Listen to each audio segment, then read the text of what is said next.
Bonsoir Richard Ramos. Bonsoir. Vous êtes député MoDem du Loiret. Vous vous définissez vous-même comme un amoureux de la bonne chair, un combattant de la malbouffe. Et vous avez une nouvelle croisade, interdire certains additifs qu'on met dans les charcuteries. Vous allez rendre public votre rapport demain. On est heureux de vous avoir sur le plateau en exclu ce soir. Vous y épinglez des substances qui permettent, entre autres, au jambon d'avoir une belle couleur rose, bien appétissante. Et vous, ce que vous dites, c'est que c'est un leurre, mais un leurre dangereux, en gros.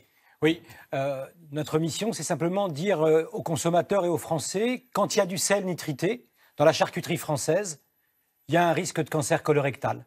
Et donc la mission a reçu des parlementaires, a reçu évidemment des scientifiques, des consommateurs, la grande distribution.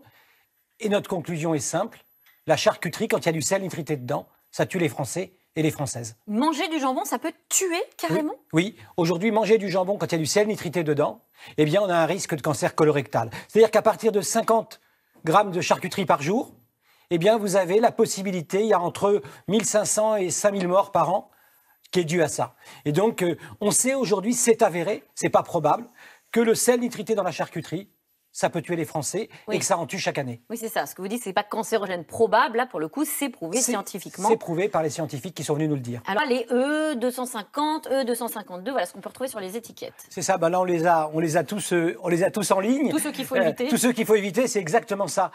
Et donc, c'est à partir d'un certain moment, on a voulu faire plus de fric, qu'on a commencé aussi à vouloir en mettre, parce que dans la charcuterie sèche, au lieu de sécher un jambon en 9 mois, on va le sécher en 2-3 mois. Et donc, ça a été aussi pour pouvoir gagner plus d'argent et aller plus vite, encore une fois. Avec des procédés en plus de conservation plus longs, c'est ça Oui, mais un jambon avec du sel nitrité, c'est 21 jours. Un jambon sans sel nitrité, c'est 14 jours. Moi, je pense que les Français, aujourd'hui, sont prêts à passer à un jambon de 21 jours à 14 jours, en sachant qu'ils n'ont pas de risque de cancer colorectal.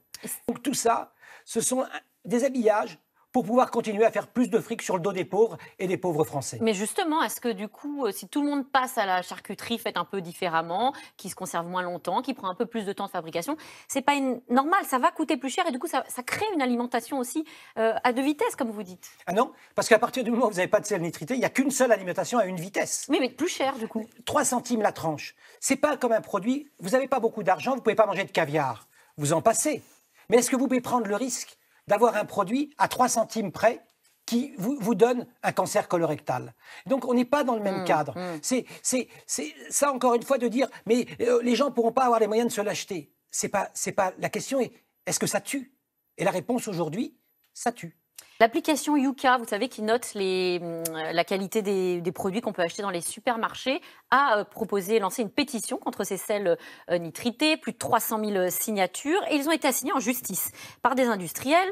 Nous, à France Télé, pendant qu'on préparait cette émission, on a été appelés par une agence de com qui demandait un démenti avant même qu'on vous ait reçu sur ce plateau. Est-ce que vous avez subi des pressions aussi pendant cette année où vous avez travaillé énormément, puisque vous avez reçu plus de 40 spécialistes? Oui, j'ai reçu des pressions, bien évidemment. Vous savez, quand il y a les lobbyistes, il y a 3 techniques. On produit de la pensée fausse, c'est-à-dire qu'on paye pour avoir des chercheurs qui sont payés pour produire de la pensée fausse. La deuxième, on organise des petits restos. Ils l'ont fait également en face de l'Assemblée nationale pour pouvoir, en one-to-one, c'était juste avant le confinement, pour pouvoir convaincre. Et le troisième, c'est le discrédit. Et donc, ils ont tenté le discrédit, notamment M. Coste, qui est un lobbyiste connu, puisqu'on dit que c'est lui qui a fait des chasseurs et qui a fait démissionner le ministre des Animaux, sur un discrédit de temps en temps sur ma personne. Et donc, mais vous savez, moi, je crois que les Français ont le droit de bien manger. Et donc, ma conviction, elle est faite.